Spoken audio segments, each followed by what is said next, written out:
एक बार की बात है, एक गाय घास खाने के लिए जंगल में चली गई और शाम ढलने ही वाली थी। तभी गाय ने देखा कि उसके पास एक बाघ दबे पांव चला आ रहा था।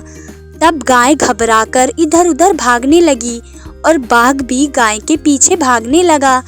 तभी गाय भागते भागते एक तालाब के पास पहुंची। तब गाय तालाब के अंदर घुस गई और बाघ भी गाय का पीछा करते हुए उस तालाब में ही घुस गया। तभी दोनों ने ध्यान दिया कि तालाब में पानी नहीं है, पानी तालाब में कम था और उसमें कीचड़ ही कीचड़ थी।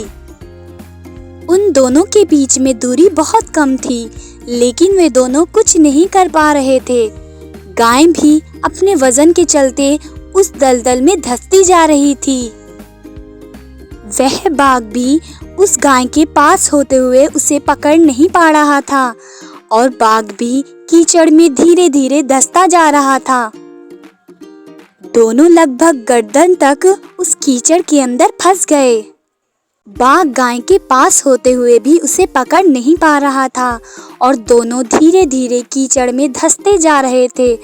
तब गाय ने बाघ से पूछा, क्या तुम्हारा कोई मालिक है?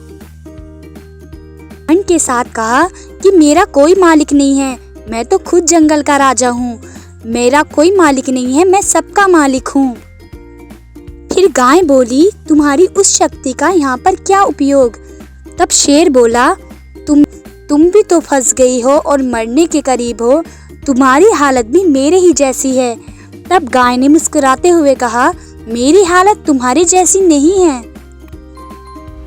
मेरा मालिक जब शाम को घर आएगा तो जब मैं वहाँ पर नहीं रहूँगी तो वह मुझे ढूंढता हुआ ज़रूर आएगा और वह जब आएगा तो मुझे कीचड़ से बाहर निकाल लेगा।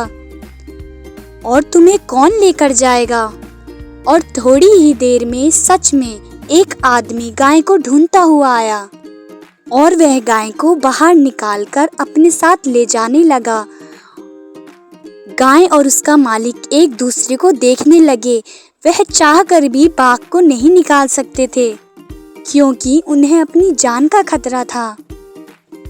तो दोस्तों, इस कहानी से हमें यह शिक्षा मिलती है कि किसी के ऊपर निर्भर नहीं होना एक अच्छी बात है, लेकिन अपने आप को ही सब कुछ मान लेना वह गलत बात है।